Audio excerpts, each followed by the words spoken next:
للہ رب العالمین والصلاة والسلام علی سید الانبیاء واشرف المرسلین محمد وعلی آلہ واصحابہ اجمعین. قال اللہ عز وجل فی محکم کلامہ المجید اعوذ باللہ من الشیطان الرجیم یا ایہا الذین آمنوا اذا تداینتم بدین الی اجل مسمى فاکتبوا صدق اللہ العظیم. آج کے درس میں انشاءاللہ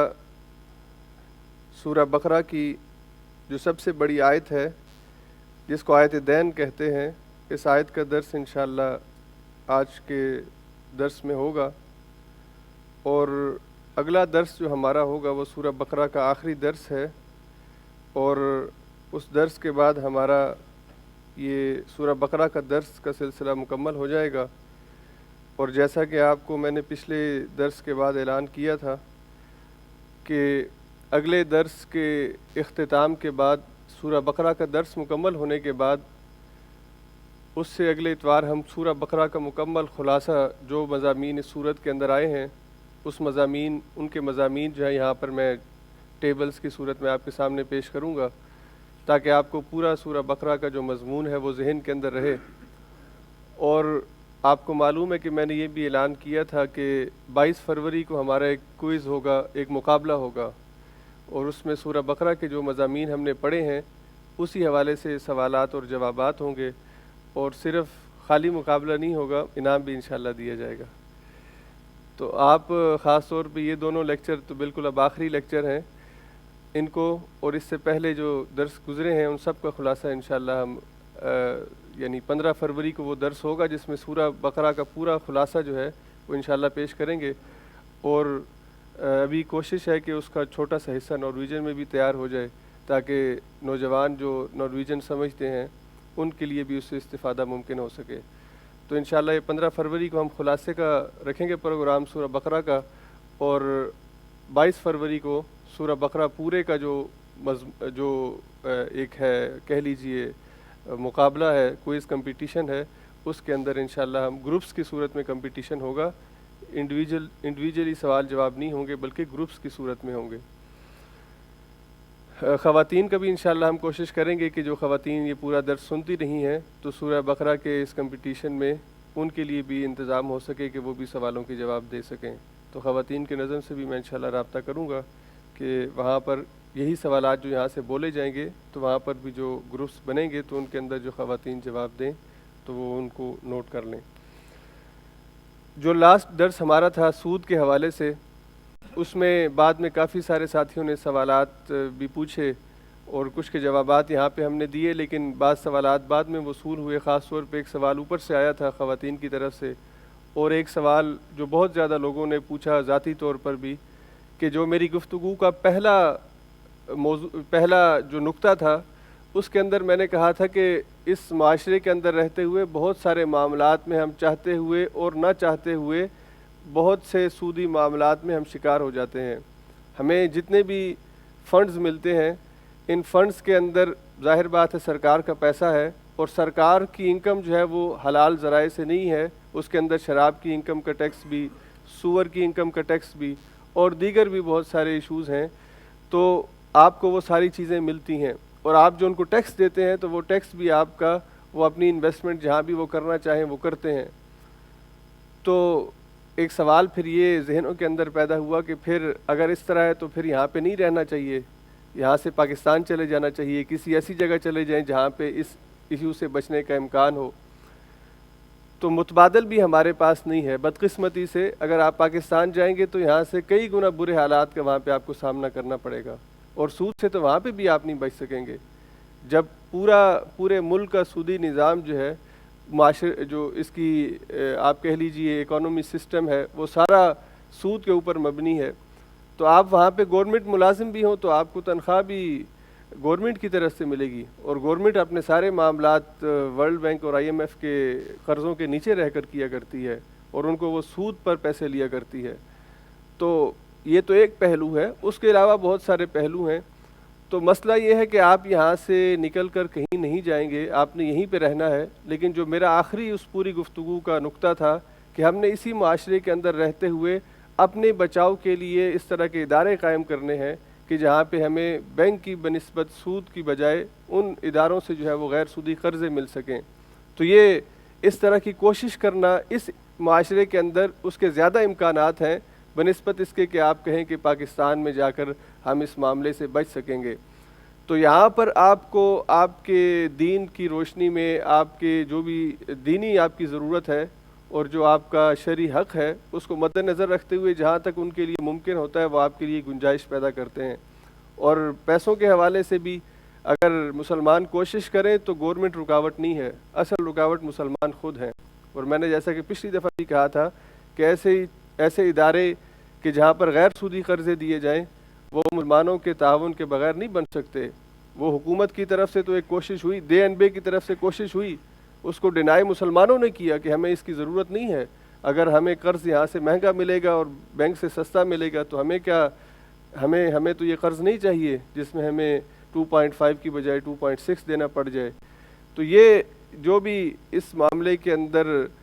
یعنی کمی اور کوتاہی ہے مسلمانوں کی طرف سے ہے, اس سسٹم کی وجہ سے نہیں ہے. تو ہمیں اسی معاشرے کے اندر رہتے ہوئے اپنے لیے اپنی مسلمانوں کی فلاح و بہبود کے لیے کام کرنا ہے اور آگے چلنا ہے. آج کا جو درس ہے سورہ بقرہ کا آیت نمبر 282 اور 283 دو آیات ہیں, اور 282 نمبر آیت سورہ بقرہ کی سب سے لمبی آیت ہے. یہ بھی ایک سوال ہو سکتا ہے قرآن کریم میں سورہ بقرہ میں سب سے لمبی آیت کون سی ہے؟ تو یہ سورہ بقرہ جو ہے اس کی سب سے لمبی آیت اور پورے قرآن پاک کی سب سے لمبی آیت الفاظ کے اعتبار سے سب سے زیادہ الفاظ آیت نمبر 282 میں ہیں. تو اس آیت کے اندر اللہ رب العزت نے لین دین کے حوالے سے ہماری رہنمائی کی ہے کہ انسان جب ایک دوسرے کے ساتھ معاملہ کرتا ہے لین دین کا تو اس وقت اس کو قرآن کریم کی طرف سے کیا رہنمائی دی گئی ہے. اور اس میں جو بنیادی نکات ہے آج کی گفتگو میں, اس میں قرض کے معاملے کو لکھنا, کاتب اور گواہوں کا جو لکھنے والا ہے اس کو کاتب کہتے ہیں, اور جو اس لکھنے کے معاملے کی گواہی دینے والے ہیں ان افراد یا ان خواتین کے حوالے سے گفتگو ہے. عورت اور مرد کی گواہی کے حوالے سے بات ہوگی. اور رہن اگر کوئی چیز انسان کسی دوسرے کے پاس رکھتا ہے کہ کسی سے آپ چیز لیں اور اس کو گارنٹی کے طور پہ ضمانت کے طور پر کوئی چیز رہن رکھوا دیں,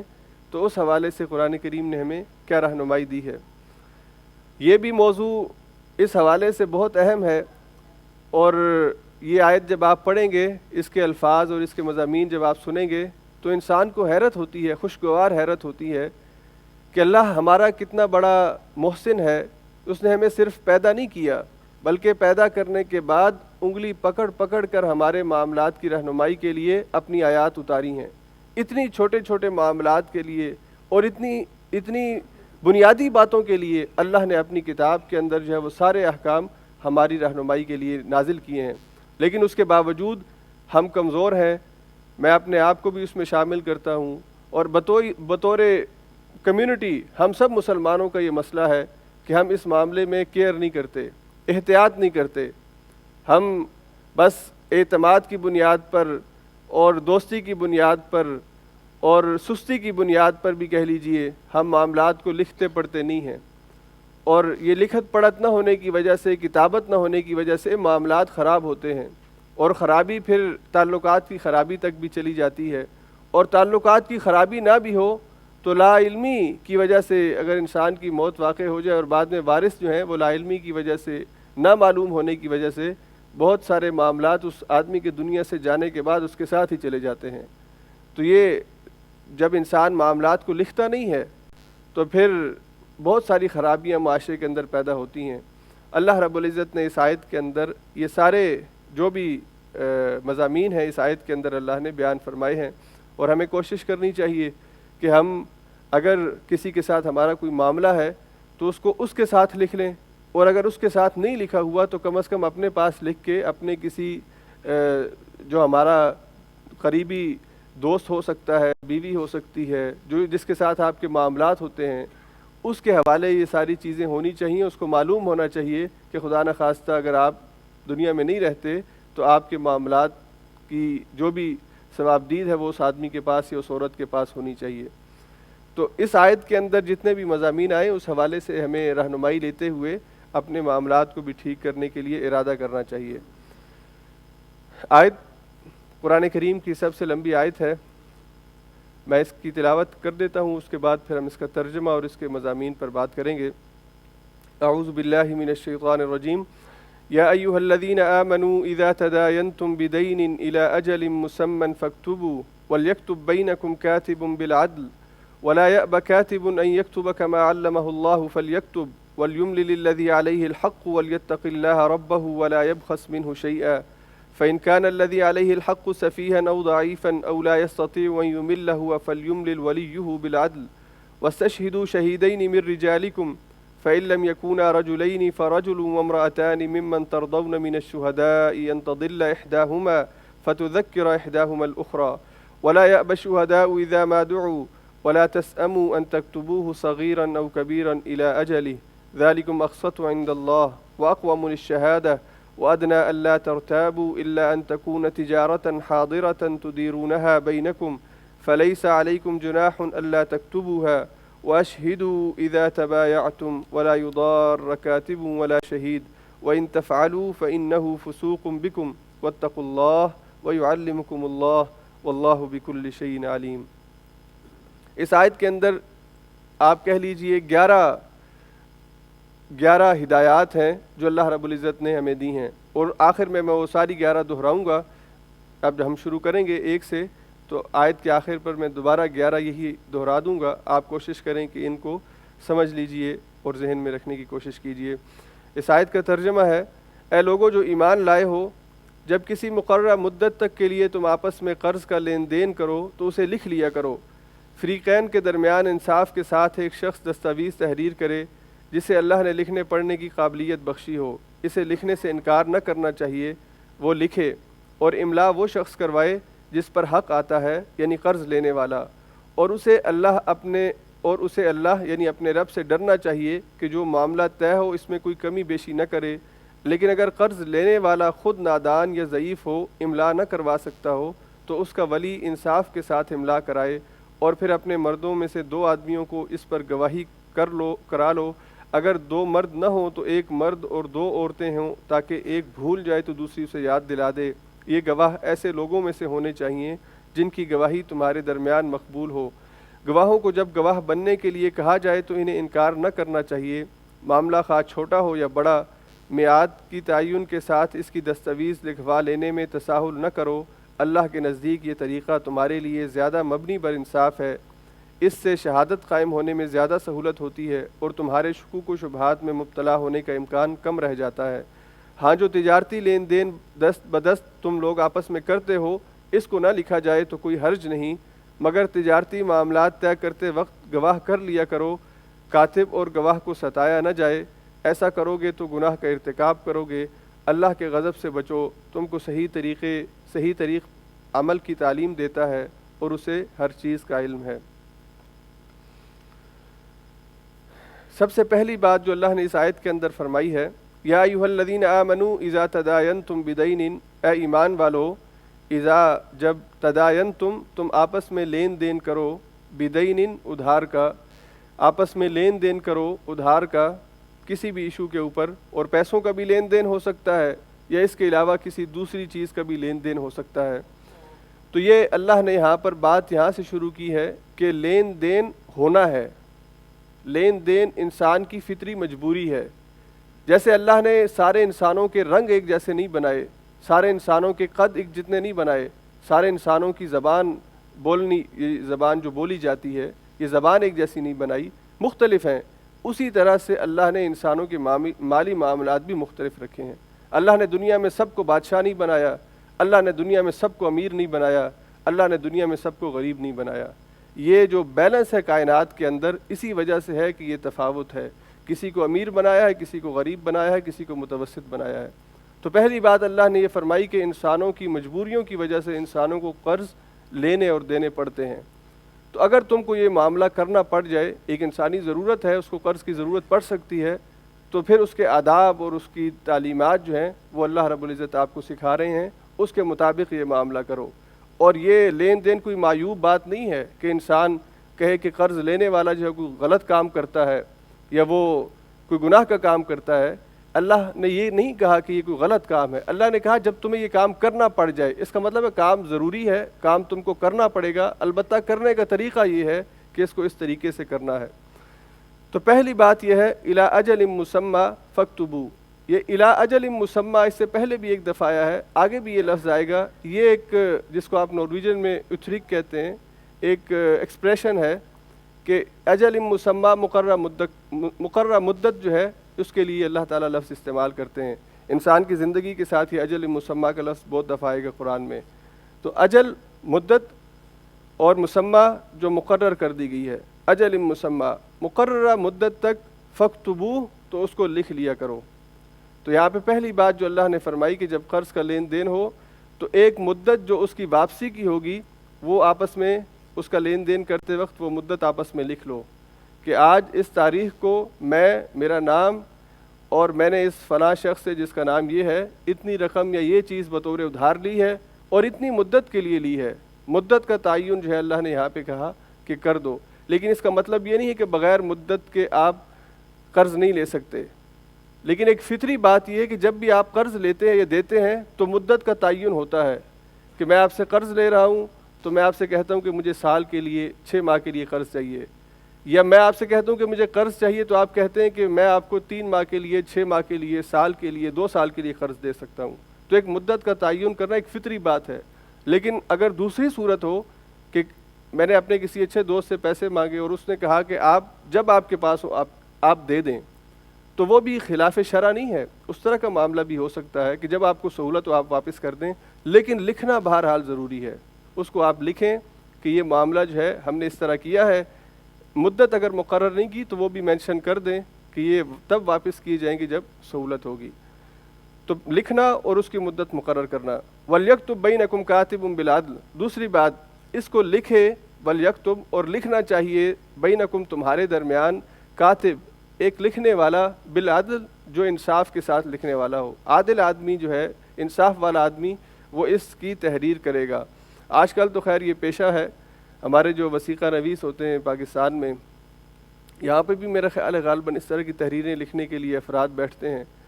اور مجھے نہیں پتہ یہاں پہ وہ پیسے لیتے ہیں یا نہیں، لیکن وہاں پہ تو بہرحال وہ باقاعدہ یہ ایک شعبہ ہے تحریر لکھنے کے لیے، آپ کو اسٹامپ لکھوانے کے لیے، اگرچہ وہ کمپیوٹر کے اندر ساری تحریر اب موجود ہوتی ہے اور کمپیوٹر کا پرنٹ بھی جو ہے وہ بہت معمولی قیمت میں نکلتا ہے، لیکن اسٹامپ آپ نے لکھوانا ہو تو آپ کو صرف وہ تحریر اس پر منتقل کروانے کے لیے اس وثیقہ نویس کے پاس جا کر جو کام بہت معمولی رقم کا ہے اس کا ایک معاوضہ بہرحال اس کو دینا پڑتا ہے۔ تو یہ ایک سٹینڈرڈ تحریر ہوتی ہے جو کہ قرض آپ نے لیا ہے، اس کی ایک سٹینڈرڈ تحریر بنی ہوئی ہے، اس کے اندر آپ نے اپنے نام انٹر کرنے، اپنی تاریخ انٹر کرنی ہے، اور وہ نیچے سائن ہو جائیں گے، اور وہ پیپر آپ دونوں کو، ایک آپ کے لیے اور ایک دوسرے کو دے دیا جائے گا۔ قرآن کریم نے یہ بات سمجھائی ہے کہ یہ جو لکھنے والا آدمی ہے، اس لکھنے والے آدمی کو عادل ہونا چاہیے، اس کو انصاف کے ساتھ لکھنا چاہیے، وہ باریکیوں کو جانتا ہے۔ یہ جو لائرز ہوتے ہیں، یہ لائرز کیوں، ایک لائر جو ہے وہ اپنے مقام اور مرتبے میں یا اپنی شہرت میں یا اپنی قابلیت میں بہت آگے ہوتا ہے، یہ حرفوں کی کھیل ہوتی ہے، لفظوں کی کھیل ہوتی ہے، تو یہ لفظوں کی مار مارتے ہیں۔ تو اللہ نے کہا کہ جب وہ تحریر لکھے تو اس میں کسی سائڈ کو فائدہ دینے کا پہلو جو ہے وہ اس کے پیش نظر نہیں ہونا چاہیے، بلکہ انصاف کے ساتھ اور عدل کے ساتھ اور ٹھیک اور سیدھی اور سچی بات اور واضح بات جو ہے وہ وہاں پہ لکھ دے۔ وَلَا يَأْبَ كَاتِبٌ أَن يَكْتُبَ كَمَا عَلَّمَهُ اللَّهُ فَلْيَكْتُبْ، وَلَا يَأْبَ اور نہ انکار کرے، کاتب لکھنے والا، ان یکتب کہ وہ لکھے، کما علمہ اللہ جیسا کہ اللہ نے اسے سکھایا ہے، فلیکتب بس اسے چاہیے کہ وہ لکھ دے۔ یہاں پہ اللہ نے اس لکھنے والے کو اس کی ذمہ داری بتائی ہے کہ تمہارا لکھنا ٹھیک ہے، تم نے سیکھا ہے اس کو لکھنا، لیکن سکھایا اللہ نے ہے۔ اگر اللہ تمہیں یہ صلاحیت نہ دیتا تو تم نہیں لکھ سکتے تھے، اس لیے اس کو اللہ کی نعمت سمجھتے ہوئے اس تحریر کو لکھنے میں کنجوسی اور بخل سے کام مت لو، اور اس کو لکھنے سے انکار مت کرو۔ اس لیے یہ لکھنا جو ہے اس کو اللہ کی طرف سے ایک نعمت سمجھتے ہوئے، ایک سہولت سمجھتے ہوئے یہ اس کو تحریر کے اندر لے آؤ تاکہ دونوں فریقین کو اس کا فائدہ ہو۔ وَلْيُمْلِلِ الَّذِي عَلَيْهِ الْحَقُّ اور چاہیے کہ لکھوائے، الذی وہ شخص، علیہ الحق جس پر حق ہے۔ کتنی خوبصورت بات اللہ نے کہی ہے کہ جو پیسے دے رہا ہے وہ تو اصل پیسوں کا مالک وہ ہے، لیکن اللہ کہتے ہیں کہ تحریر وہ آدمی لکھوائے گا جو پیسے لے رہا ہے، اور یہ تحریر لکھواتے وقت اس کے بعد یہ ذہن میں بات ہو کہ یہ تحریر میرے حق میں حجت بھی بن سکتی ہے اور میرے خلاف دلیل بھی بن سکتی ہے. یعنی میں نے قرض لیا ہے تو میں تحریر لکھواؤں گا جب میں قرض واپس دے سکتا ہوں، اور مجھے بالکل واضح تحریر لکھوانی چاہیے، اس میں کسی قسم کا شک اور کسی قسم کا اشتباہ نہیں ہونا چاہیے، کوئی ڈاؤٹ نہیں ہونا چاہیے، بالکل کلیئر سٹیٹمنٹ لکھواؤں. تو جب میں خود اپنی سہولت کو دیکھتے ہوئے تحریر لکھواؤں گا اور خود ہی میں اس کی خلاف ورزی کروں گا تو پھر تو مجرم میں ہوں. اس لیے اللہ نے قرض دینے والے کو یہ بات سمجھائی کہ جو قرض لے رہا ہے، مدت کا تعین اور مدت کا لکھوانا یہ اس کا حق ہے پہلا، وہ جب اس کو سہولت ہو تب وہ آپ کو واپس کرے گا. اور یہاں پہ اللہ نے پہلا جو حق ہے وہ اس آدمی کے لیے رکھا ہے جو قرض لینے والا. ظاہری بات ہے جب بھی قرض لے گا پہلے انڈرسٹینڈنگ ہوگی کہ میں 3 ماہ میں 6 ماہ میں سال میں 3 سال میں یہ واپس کروں گا، اس کے بعد ہی وہ تحریر جو ہے وہ لکھوائے گا، لیکن لکھوائے گا وہی جس نے قرض لیا ہے. وَلْيَتَّقِ اللَّهَ رَبَّ، اور چاہیے کہ وہ ڈرے اللہ سے، تحریر لکھوانے والا وہ اللہ سے ڈرے. وَلَا يَبْخَسْ مِنْهُ شَيْئًا، اور نہ وہ کمی کرے اس میں سے کچھ بھی، تحریر لکھواتے وقت بھی کچھ کمی نہ کرے، اور جو مدت لکھی ہے اس حوالے سے بھی کسی قسم کا اس کا غلط استعمال جو ہے وہ مت کرے. فَإِنْ كَانَ الَّذِي عَلَيْهِ الْحَقُّ سَفِيهًا، پس اگر وہ آدمی جس پر حق ہے، جس پر قرض ہے، جس نے قرضہ لیا ہے، سفیہن نادان ہو، بے وقوف ہو، نادان ہو، او ضعیفن یا کمزور ہو، او لا یستطیع ان یمل، یا وہ اس قابل نہ ہو کہ وہ املا کروا سکے، تحریر لکھوانے کی صلاحیت اس کے اندر نہ ہو، تینوں میں سے کوئی بھی وجہ ہوا وہ آدمی جس نے قرض لیا ہے، فلیملل، تو چاہیے کہ لکھوا دے، ولیہ، اس کا ولی، بالعدل، عدل کے ساتھ. اگر ایک آدمی خود املا نہیں کروا سکتا، وہ بولنے میں کمزور ہے، بول نہیں سکتا، کوئی بھی وجہ ہے، تو چاہیے کہ وہ اپنا ایک ولی مقرر کرے، ایک نائب مقرر کرے، اور وہ نائب اس کی طرف سے تحریر لکھوائے. اس کے اندر میں نے جیسا کہ کہا اللہ نے انسان کی عزتوں کا کتنا خیال رکھا ہے اور انسان کی ضروریات کا کتنا خیال رکھا ہے کہ قرض لینے والا اگرچہ قرض لے رہا ہے اس کا درجہ نیچے آتا ہے، قرض دینے والے کا درجہ اوپر ہوتا ہے، لیکن اللہ نے قرض لینے والے کو یہ اختیار دیا کہ وہ تحریر لکھوائے، اور اگر وہ تحریر نہیں لکھوا سکتا تو پھر بھی یہ نہیں کہا کہ جس نے قرض دیا ہے وہ لکھوا دے، بلکہ یہ لینے والا اپنا ولی نائب مقرر کرے، اور وہ نائب جو ہے وہ اس کی طرف سے وہ بھی انصاف کے ساتھ تحریر لکھوائے. اس کے اندر عدل کا لفظ بار بار اللہ استعمال کر رہے ہیں. جو بھی اس معاملے کے اندر ملوث ہوگا، اگر وہ خیانت ہے، اگر وہ خائن ہے، خیانت کرنے والا ہے، تو معاملہ گڑبڑ ہو جائے گا. تحریر لکھنے والا اگر عدل سے کام نہیں لے رہا تو وہ غلط ہے، اور قرض لینے والا اگر خیانت سے کام لے رہا ہے تو وہ غلطی کی بنیاد رکھ رہا ہے، اور اگر ولی جس کو مقرر کیا گیا ہے وہ اس معاملے کو خراب کرنے کے لیے اپنی طرف سے کوئی اور اس کے اندر شک ڈال دیتا ہے تو وہ بھی غلط کر رہا ہے. تو جتنے آدمی اس معاملے کے اندر انوالو ہوں گے ان سب کو اپنی ذمہ داری کا احساس کرتے ہوئے ٹھیک سیدھی اور سچی بات لکھوانی چاہیے. وَاسْتَشْهِدُوا شَهِيدَيْنِ مِن رِجَالِكُمْ، وَاسْتَشْهِدُوا، اور تم گواہ بنا لو، شہیدین، 2 گواہوں کو، من رجالکم، اپنے مردوں میں سے، اپنے مردوں میں سے 2 گواہ جو ہے ان کو 2 مردوں کو گواہ بنا لیا کرو. اللہ نے یہاں پہ یہ بات سمجھائی کہ بعض دفعہ معاملات ایسے ہوتے ہیں کہ تحریر صرف کافی نہیں بلکہ گواہ کی بھی ضرورت ہوتی ہے. تو تحریر کے ساتھ گواہ یہ مکمل کرتا ہے اس لین دین کے معاملے کو جو بعد میں جس کی آپ کو ضرورت پڑ سکتی ہے. اور اس کی بہترین مثال ہے حضور علیہ الصلاۃ والسلام کی زندگی میں. حضور نے ایک دفعہ ایک روایت میں اونٹ کا لفظ ہے، ایک روایت میں گھوڑے کا لفظ ہے، کہ گھوڑا خریدا ایک بدو سے، اور اس سے خریدنے کے بعد کہا کہ میرے پاس ابھی پیسے نہیں ہیں تو میں تمہیں پیسے جو ہے وہ لا کے دیتا ہوں، تم یہیں پہ میرا انتظار کرو، یا اس سے کہا کہ میرے ساتھ آ جاؤ. تو ابھی یہ معاملہ کرنے کے بعد حضور وہاں سے چلے ہی ہیں کہ آپ نے پیچھے سے سنا کہ اس نے پھر سودے بازی شروع کر دی ہے اس گھوڑے کی. تو حضور نے اس سے کہا کہ یہ تو میں گھوڑا خرید چکا ہوں اور تم اس کو اب بیچ نہیں سکتے ہو، تو تم اس کو کیوں بیچ رہے ہو؟ تو اس نے کہا کہ میں نے تو یہ گھوڑا آپ کو نہیں بیچا ہے. تو اللہ کے رسول نے فرمایا کہ میں نے گھوڑا تم سے خریدا ہے، تم کیسے کہتے ہو میں نے نہیں خریدا؟ تو وہ بدو تھا چلاک، اس کو بھی پتا تھا کہ یہ اللہ کے نبی، ابھی مسلمان نہیں ہوا تھا وہ بدو، بعد میں اللہ عالم مسلمان ہوا یا نہیں. اس نے کہا کہ اگر میں کہوں کہ اس نے نہیں خریدا اور یہ کہے کہ خریدا ہے، تو مجمع اکٹھا ہوا تو انہوں نے کہنا ہے کہ یہی سچ جو محمد صلی اللہ علیہ وسلم ہے یہ سچا ہے، کیونکہ یہ امین ہے، صادق ہے، سب لوگ اس کو امین اور صادق کہتے ہیں، تو میں تو جھوٹا قرار پاؤں گا۔ تو اس نے کہا کہ تم گواہ لے کے آؤ، حضور اکرم صلی اللہ علیہ وسلم سے کہا کہ گواہ پیش کرو، کیونکہ اس کو پتہ تھا کہ ہماری یہ بات کسی نے نہیں سنی ہے۔ تب اس نے جب خود کہا کہ گواہ پیش کرو، تو حضور اکرم صلی اللہ علیہ وسلم سوچ رہے تھے کہ میرے ساتھ یہ معاملہ اس کا جب ہوا ہے تو کوئی گواہ بھی نہیں تھا اور اس نے شرط ایسی رکھی ہے، تو پیچھے سے آواز سنی کہ میں گواہی دیتا ہوں کہ محمد صلی اللہ علیہ وسلم نے یہ معاملہ تمہارے ساتھ کیا ہے۔ تو پیچھے مڑ کے دیکھا تو حضرت خزیمہ انصاری رضی اللہ تعالیٰ عنہ کھڑے تھے۔ تو جب آپ نے گواہی دی اور وہ اپنی بات اس کی پوری اس نے کہا کہ گواہ دیں، اور حضرت خزیمہ نے گواہی دی تو اس کو وہ گھوڑا دینا پڑا حضور کو۔ تو حضور نے حضرت خزیمہ سے پوچھا کہ خزیمہ تم نے یہ گواہی کیسے دے دی جبکہ تم اس سودے کے وقت وہاں پر موجود نہیں تھے؟ تو حضرت خزیمہ نے کہا کہ اللہ کے رسول آپ سے میں نے یہ سودا اس کے ساتھ ہوتے ہوئے نہیں سنا، لیکن اس سے بہت بڑی بڑی باتیں میں نے سنی ہیں جو آپ نے کہی ہیں، اور وہ باتیں ہم نہیں جانتے، اللہ کو ہم نے نہیں دیکھا، ہم نے وحی کی اترتی ہوئی کیفیات کو نہیں جانا، ہم سب ان غیب کی باتوں پر آپ کے کہنے کی وجہ سے ایمان لے آئے، اگر آپ ان باتوں میں سچے ہیں تو اس بات میں جھوٹے کیسے ہو سکتے ہیں؟ اس لیے میں نے آپ کی صداقت کو دیکھتے ہوئے میں نے کہا کہ آپ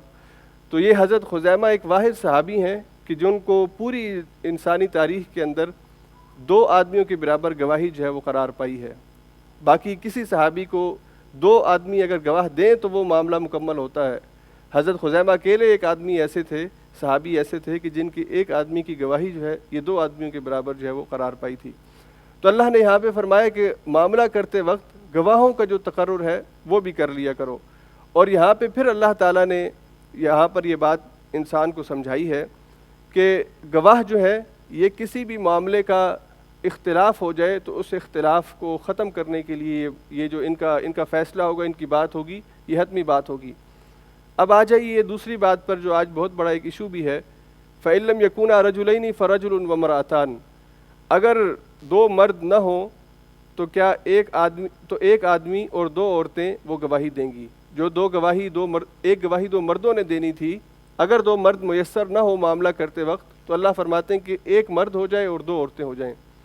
اب یہاں پہ ایک بہت بڑا پروپیگنڈا خاص طور پہ مغرب کے اندر جو ہے وہ چھوڑا گیا کہ اسلام عورت کو اس کا مقام نہیں دیتا، اسلام عورت کو جو ہے وہ حقیر سمجھتا ہے، اور اسلام کے اندر عورت کی جو گواہی ہے وہ ایک مرد کے برابر نہیں ہے۔ یہ کیسا دین ہے، کیسا مذہب ہے؟ اس کا ایک جواب تو مسلمانوں کے لیے ہے اور ایک جواب غیر مسلموں کے لیے ہے۔ مسلمانوں کے لیے جواب یہ ہے کہ جب آپ نے اللہ کی اس کتاب کو مان لیا کہ یہ اللہ کی کتاب ہے اور یہ سچ ہے اور یہ جھوٹ نہیں ہے، تو اس کتاب کے اندر جو کچھ اللہ نے لکھا ہے وہ ہماری سمجھ میں آتا ہے یا نہیں آتا، وہ مبنی برحق ہے۔ پچھلی دفعہ سود کے حوالے سے جب میں نے بات کی تو بعد میں ہم یہاں پہ چند ساتھی بیٹھے ہوئے تھے، ڈاکٹر عظیم صاحب بھی موجود تھے، انہوں نے بھی بڑی خوبصورت بات کہی۔ ہم ڈسکشن کر رہے تھے کہ سود کو حرام کرنے کی وجہ کیا ہے۔ یہاں پہ ظاہر بات ہے ہر چیز کے پیچھے، حرام ہونے کے پیچھے علت، اور اس علت پر بحث ہوتی ہے کہ یہ حرام کیوں ہے، شراب حرام کیوں ہے، شراب پینے سے ہمیں تو نشہ نہیں ہوتا تو شراب کیوں حرام ہے، جوا کھیلنے سے ہم تو غریب نہیں ہوتے، نہ ہماری سوسائٹی کوئی متاثر ہوتی ہے، سودی معاملات کرنے سے ہم تو ترقی کرتے ہیں، قرآن کہتا ہے یہ سود حرام کیوں ہے۔ تو انہوں نے کہا کہ برگن یونیورسٹی میں جو ان کی پروفیسر تھی، انہوں نے ان سے کہا کہ بھائی عظیم دیکھو، جب کوئی نان مسلم آپ سے بات کرے تو اس کو آپ یہ کہہ سکتے ہو کہ قرآن پاک میں اللہ نے اس سود کو حرام کہا ہے، ہم اللہ کو مانتے ہیں، اس کی کتاب کو مانتے ہیں، اس لیے سود ہماری سمجھ میں آتا ہے یا نہیں آتا کیوں حرام ہے، ہم اس کو مانیں گے کہ یہ حرام ہے۔ تو یہ مسلمان کا اپنے عقیدے کے اعتبار سے ہے، لیکن ظاہر بات ہے یہ جواب آپ غیر مسلم کو نہیں دے سکتے۔ آپ غیر مسلم سے کہیں گے، وہ کہیں گے میں اللہ کی کتاب نہیں مانتا۔ تو اللہ کی کتاب، اللہ کے رسول سے یہ سوال ہوا، اللہ کے رسول نے اپنی مجلس میں، خواتین کی مجلس میں کہا کہ میں نے دیکھا کہ میں نے دیکھا ہے کہ جہنم میں اکثریت عورتوں کی ہوگی۔ اب ایک خاتون نے سوال کیا اللہ کے رسول سے، حضور اس کی وجہ کیا ہے؟ حضور اکرم صلی اللہ علیہ وسلم نے فرمایا اس لیے کہ تم بہت زیادہ ایک دوسرے پر لعنت بھیجنے والی، زبان کا غلط استعمال کرنے والی ہو، اور تم اپنے خاوندوں کی بہت ناشکری کرتی ہو۔ اور حضور اکرم صلی اللہ علیہ وسلم نے فرمایا کہ مردوں کو ان کی عقل مارنے کے اندر خواتین اپنی عقل میں کمی کی وجہ سے اور اپنے دین میں کمی کی وجہ سے ان کی مت مار دیتی ہیں، اپنا بھی نقصان کرتی ہیں اور مردوں کا بھی نقصان کرتی ہیں۔ اب اس کا قطعاً ہرگز مطلب یہ نہیں کہ ساری عورتیں ایسی ہوتی ہیں، اور عورتیں پھر شکوہ بھی کرتی ہیں کہ عورتوں کے بارے میں آپ ایسی بات کیوں کرتے ہیں۔ عمومی طور پر عورت کی جو نفسیات ہے، اللہ کے رسول نے دو چیزیں بیان فرمائی ہیں، ایک اس کی عقل کے اندر کمی اور ایک اس کی دین کے اندر کمی۔ اس نے پوچھا اللہ کے رسول کمی کیسے ہے؟ اللہ کے رسول نے فرمایا تم دیکھتے نہیں ہو کہ دین میں تمہاری کمی یہ ہے کہ تمہارے جو بیماری کے دن ہیں اس میں نہ تم نماز پڑھتی ہو نہ تم روزہ رکھ سکتی ہو، تو دین کے اندر تمہاری کمی واقع ہوئی۔ اور عقل کے اندر کمی، اللہ حضور نے کیا جواب دیا؟ دین کے اندر تمہاری کمی یہ ہے کہ تم روزہ نہیں رکھ سکتی، نماز نہیں پڑھ سکتی بیماری کے دنوں میں، اور عقل کے اندر تمہاری کمی کی گواہی یہ ہے کہ اللہ نے یہ کتاب قرآن میں یہ آیت نازل فرما دی ہے کہ ایک مرد کی گواہی اور دو عورتوں کی گواہی برابر ہے۔ تو یہ آیت حضور نے اس کے استدلال کے طور پر بیان فرمائی، یعنی کوئی عقلی جواب دینے کی بجائے خالق کا جواب جو ہے اللہ نے اس کو بتایا کہ خالق کا جواب یہ کہ ایک مرد ہو تو دو عورتیں اس کی گواہی کے طور پر جو ہے وہ اس کے قائم مقام ہوں گی۔ تو اللہ رب العزت نے جس انسان کو بنایا ہے، اس انسان کے مزاج اور نفسیات کو ہم سے زیادہ ہمارا خالق جانتا ہے، اور اس نے جو شریعت ہم کو دی ہے اس شریعت کے اندر جس کا جو مقام اور مرتبہ اس نے رکھا ہے وہ میری سمجھ میں آتا ہے یا نہیں آتا، وہ ہم سے زیادہ اللہ رب العزت کی ذات بہتر جانتی ہے۔ ہم سے یہاں پہ مسجد میں جب غیر مسلم آتے ہیں تو سوال کرتے ہیں کہ یہاں پہ مسجد میں مرد الگ نماز پڑھتے ہیں، خواتین الگ نماز پڑھتی ہیں، اس کی کیا وجہ ہے؟ تو ان کو سمجھاتے ہیں مختلف طریقوں سے۔ تو ایک خاتون نے خود کہا، کہتی کہ میں نے یہ سوال مجھے بڑا عجیب لگتا تھا، لیکن جب خود میں نے مسجد میں آ کے دیکھا ہے تو مجھے بات سمجھ میں آئی ہے کہ اگر ایک مرد کھڑا ہے اور اس کے آگے عورت کھڑی ہے اور سجدہ کر رہی ہے تو it's impossible for a person, جو آدمی پیچھے کھڑا ہے اس کے لیے ناممکن ہے کہ وہ اپنی کنسنٹریشن برقرار رکھ سکے۔ عورت جب مرد کے سامنے جھکتی ہے تو عورت کے جسم کی وجہ سے، اور مرد اور عورت کا جو آپس میں تعلق ہے، جو آپس میں ایک دوسرے کے ساتھ اٹریکشن ہے، اس کی وجہ سے مرد عبادت میں اپنی کنسنٹریشن برقرار نہیں رکھ سکے گا۔ تو اس نے کہا کہ میں اس کو ٹھیک سمجھتی ہوں، اگرچہ مسلمان نہیں ہے لیکن اس نے کہا میں ٹھیک سمجھتی ہوں کہ عورت کو مرد کے ساتھ جو ہے وہ نہیں کھڑا ہونا چاہیے۔ تو یہ اس طرح کی چیزیں کوئی پہلو نکالتا ہے، کوئی پہلو نکالتا ہے کہ اس وجہ سے اللہ نے، اللہ کی کتاب نے اس سے زیادہ اگلی بات نہیں کہی۔ اللہ کے رسول نے بھی جواب دیتے وقت اس کو کہا کہ دین میں کمی تمہیں نظر آتی ہے اور عقل میں کمی کی نشانی یہ ہے کہ اللہ نے ایک مرد کو دو عورتوں کی گواہی کے برابر جو ہے وہ قرار دیا ہے۔ تو بہرحال اس موضوع پر تفصیل سے انشاءاللہ میں سورہ نساء جب ہم شروع کریں گے اس پر، اور خواتین کے بہت مسائل ہیں، اور ازدواجی زندگی کے اندر بھی شوہر اور بیوی کا جو مقام اور مرتبہ ہے اس پر انشاءاللہ تفصیلی بات کریں گے، اور جتنے عقلی دلائل ہیں مختلف تفسیروں کے اندر نقل ہوئے وہ میں انشاءاللہ سارے جمع کر کے آپ کو ان کا خلاصہ بھی پیش کروں گا۔ تو یہاں پہ کیونکہ یہ بات ضمناً آئی ہے تو اس حوالے سے ہمیں مسلمانوں کو کم از کم اپنے عقیدے کے اعتبار سے جو ہے وہ اور خود اپنے مطالعہ کرنے کی ضرورت ہے، تاکہ ہم آج کی جو سائنس اور آج کی جو ٹیکنالوجی اور آج کی جو تحقیقات ہیں اس کے مطابق لوگوں کو مطمئن بھی کر سکیں اور ان کو جواب بھی دے سکیں۔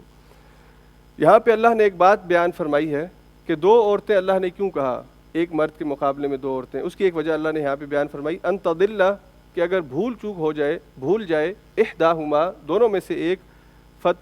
فتذکر، تو یاد دلا لے، احداہما اخرى، دونوں میں سے دوسری،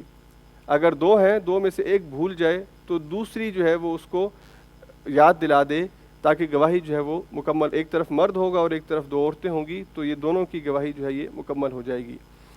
تو اگر دو عورتوں میں سے ایک بھول جائے تو دوسری جو ہے وہ اس کو یاد دلا دے۔ ولا یأبى الشهداء اذا ما دعوا، اور انکار نہ کریں گواہ جب وہ بلائے جائیں، جب گواہوں کو گواہی کے لیے بلایا جائے، معاملے کے فیصلے کے لیے بلایا جائے تو پھر وہ اس سے یعنی اس کی گواہی دینے سے انکار نہ کریں۔ گواہی معاشرے کی بہت بڑی خدمت ہے، یہ سوشل سروس ہے۔ اگر سچے آدمی، صاف آدمی گواہی نہیں دیں گے اور گواہی کے معاملے کو جھوٹوں پر چھوڑ دیں گے تو معاشرہ جو ہے پھر وہ تباہی کا شکار ہو جائے گا۔ اگر صحیح آدمی صحیح کام نہیں کرے گا تو پھر غلط آدمی تو غلط کام کرے گا۔ تو اللہ نے فرمایا کہ جو آدمی جس کو گواہ بنایا گیا ہے، اور ظاہر بات ہے کہ ٹھیک آدمی کو گواہ بنایا گیا ہے، اس کو چاہیے کہ وہ اپنی گواہی کے وقت اپنی حاضری کو یقینی بنائے۔ ولا تسأموا ان تكتبوه صغيرا او كبيرا الى اجل، یہاں پہ اللہ نے ایک اور بڑی خوبصورت بات کہی۔ اللہ انسانوں کا خالق ہے، انسانوں کی نفسیات کو جانتا ہے، اور آپ میں سے ہر ایک اپنا جائزہ لے لے۔ میں خود اپنے بارے میں اقرار کرتا ہوں کہ میں اس معاملے میں سستی کرتا ہوں کہ لین دین کے معاملے میں اس کو چھوٹا سمجھتے ہوئے بس اس کو لکھنے کی کیا ضرورت ہے۔ ہمارا اعتماد ہے نا آپس میں، ہم کر لیں گے اس کو، تو اس کو لکھنے کی ضرورت نہیں ہے۔ اللہ نے یہاں پہ یہ بات فرمائی کہ تم جی مت چراؤ، یعنی سستی کا شکار مت ہو جاؤ کہ اس کو لکھنے کا کیا حرج ہے، اس کو لکھنے کا کیا مسئلہ ہے، اس کو نہ لکھیں۔ اللہ نے فرمایا کہ ایسا مت کرو، اس کو جو بھی معاملہ ہے چاہے چھوٹا ہے یا بڑا ہے اس کو لکھ لو، تاکہ یہ چھوٹا معاملہ بھی تمہارے تعلقات کی خرابی کا ذریعہ نہ بن جائے۔ اس کو لکھنا چاہیے۔ اور جیسا کہ میں نے پہلے کہا کہ خدا نخواستہ اعتماد تو ہے، لیکن اگر آپ دونوں میں سے ایک دنیا سے چلا جاتا ہے اور آپ نے تحریر بھی نہیں لکھی ہوئی تو پھر بات سمجھانا اور بات بتانا مشکل ہو جاتا ہے۔ وارث جتنے بھی ہوں گے ضروری نہیں کہ سب متدین ہوں اور وہ حق دے دیں واپس، بعض دفعہ وارث لالچی ہوں گے اور وہ قرض واپس نہیں دینا چاہیں گے جب تک گواہ نہیں ہوگا، جب تک تحریر نہیں ہوگی۔ اور آپ کو معلوم ہے کہ حضور علیہ الصلوۃ والسلام نے ایک مسلمان کا جنازہ پڑھانے سے انکار کیا تھا، اور وہ کون آدمی تھا؟ جس کے ذمہ قرض تھا۔ تو آپ قرض دے بھی سکتے ہیں لیکن سستی کی وجہ سے وہ معاملہ نہیں لکھا، اور جیسا کہ میں نے کہا کہ جس سے لیا اگر اس کے ساتھ نہیں لکھا تو کم از کم اپنا کوئی مالی جو بھی آپ کی بیوی ہے، آپ کا بیٹا ہے، واٹ ایور جو بھی آپ کے بعد آپ سمجھتے ہیں کہ آپ کے مالی معاملات چلائے گا، اس کو تحریر حوالے کر کے جائیں، اور جب معاملہ کریں اسی دن تحریر لکھیں۔ یہ مت سوچیں کہ آج بیٹھا ہوں تو مہینے کے آخر میں اپنا حساب کتاب کروں گا، جس سے لیا ہے اسی دن تحریر کر کے، اور آپ کا جو بھی نائب ہے اس کو پتہ ہو کہ یہ اپنی پرسنل تحریریں کہاں پہ رکھتا ہے، کیا لکھتا ہے اور کہاں پہ لکھتا ہے، تو اس کے اندر اتنی پرائیویسی ہو کہ صرف آپ اپنی ذات کو اس میں انوالو رکھیں، آپ کے لیے خرابی کا ذریعہ بن سکتا ہے۔ اس لیے اس بات کو یقینی بنائیں کہ جو بھی چھوٹا یا بڑا معاملہ، کسی کے 5 کروڑ ہیں، 5,000 ہیں، 1 لاکھ ہیں، 10 لاکھ ہیں، 5 ملین ہیں، اس کو احاطہ تحریر میں لائیں۔ بہتر ہے کہ اس کے ساتھ بھی وہ تحریر کا تبادلہ کر لیں، اور اگر اس کے ساتھ نہیں تو کم از کم اپنے پاس اس تحریر کو، اپنے نائب کو وہ تحریر حوالے کر کے رکھیں اس کے۔ ذالکم مقسط عند اللہ، یہ بات زیادہ انصاف کی ہے اللہ کے نزدیک، واقوم، اور زیادہ مضبوط ہے، للشہادتی، گواہی کے لیے۔ گواہی کے لیے یہ بات اللہ کے نزدیک زیادہ مضبوط ہے کہ آپ اس کی تحریر جو ہے اس کو لکھ لیں، کسی بھی چھوٹے معاملے کو لکھ لیں۔ وادنا اللہ ترتابو، اور زیادہ قریب ہے اس بات کے کہ تم شک میں نہ پڑو۔ اگر تم لکھ لو گے تو یہ گواہی کے لیے زیادہ مضبوط ہوگا، اللہ کے نزدیک زیادہ انصاف والی بات یہ ہے، اور تیسری وجہ کہ اس کے ذریعے تم شک میں نہیں پڑو گے۔ اور اب وقت ختم ہو رہا ہے، ابھی ہم نے یہ 2014 کے اندر ایک کمیٹی میں ہم شریک تھے، اس کمیٹی کے اندر جو ہے وہ اختلاف ہوا، فریق لینے والا کہتا تھا کہ مجھے پیسے نہیں ملے، اور دینے والا کہتا تھا کہ میں نے پیسے دیے ہیں، اور تحریر دونوں کے پاس نہیں ہے اور گواہ بھی نہیں ہے۔ اب دینے والا یقین کے ساتھ کہہ رہا ہے کہ میں نے دی، اور لینے والا یقین کے ساتھ کہہ رہا ہے کہ میں نے نہیں لیے۔ تو قرآن کی آیت یہ آپ کو سمجھا رہی ہے کہ اللہ کے نزدیک زیادہ انصاف کی بات یہ ہے، گواہی کے لیے مضبوط بات یہ ہے، شک سے بچنے کے لیے مضبوط بات یہ ہے کہ اس معاملے کو آپس میں لکھ لیا کرو۔ الا ان تکون تجارتا حاضرتا، مگر یہ کہ نقد تجارت کا معاملہ ہو، تدیرونھا بینکم، جو تم آپس میں ایک دوسرے کے ساتھ ایکسچینج کرتے رہتے ہو، روزمرہ کا معاملہ ہے۔ آپ دکان پہ جا کے کوئی چیز خریدتے ہیں، وہ اگرچہ آپ کو